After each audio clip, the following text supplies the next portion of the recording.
everyone, Mark the Movie Man here. It is the final cut, and man, October is so much fun. I mean, we watch horror films year-round, but October makes it special, especially if you're doing your 31 Days of Horror, which I hope all my movie maniacs are doing, because it's always so much fun to do.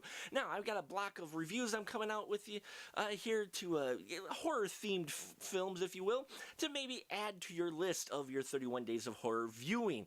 So today we're going to start off with Ebola Zombies. That's brought to us by Samuel Leong, who both wrote and directed the story. Now, this story is great. It involves a group of thieves who break into this industrial complex to steal jewelry, because they make jewelry there or whatever. But what they end up coming upon, there's a hidden laboratory where there's some experiments going on with both Ebola and the SARS bacteria, virus going on cadavers that is reanimating the cadavers and turning them into bloodthirsty zombies. And we see how these thieves try to escape with the few people they hadn't killed in the industrial complex, all the while trying to avoid the Ebola zombies from eating them.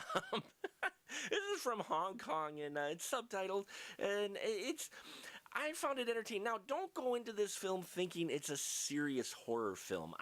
The vibe that I got from this film is that it wasn't intended to be completely serious. While it is trying to be topical, namely the Ebola virus, which has been in the news for the last couple of years now, off and on, and also dealing with the SARS epidemic, and those are very dire problems out there that are trying to be, they're trying to find cures for. So the fact they turn it on its head and use it to create zombies, I thought was creative. And there's action scenes in here. Gee, there's a surprise, right? There's some action scenes in here that I thought were well choreographed and fun.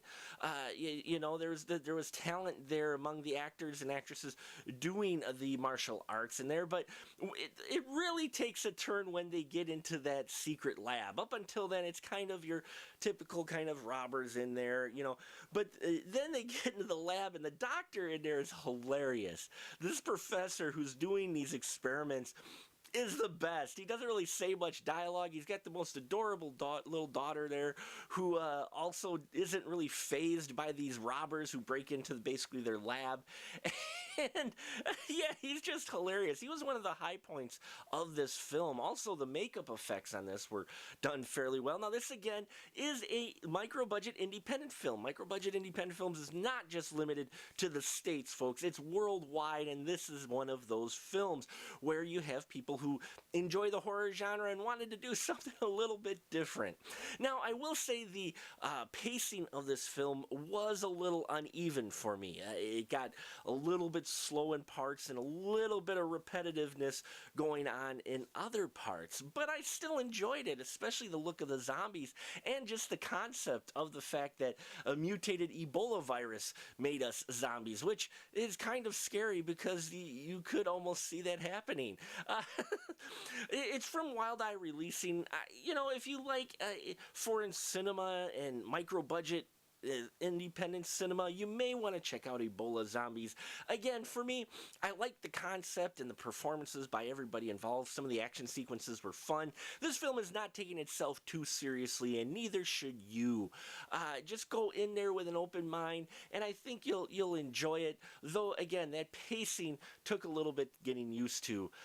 So check it out. If you have seen Ebola Zombies, leave your comments down below. I'd love to hear your thoughts. I don't think this film is as bad as some of the ratings are giving it out there. I think people are being a bit too harsh on it because they may have taken it as a serious zombie film, which I got the impression it really wasn't. So, check out Ebola Zombies. If you have, leave your comments down below. Make sure you subscribe to our channel. Tell your friends, have your friends tell their friends.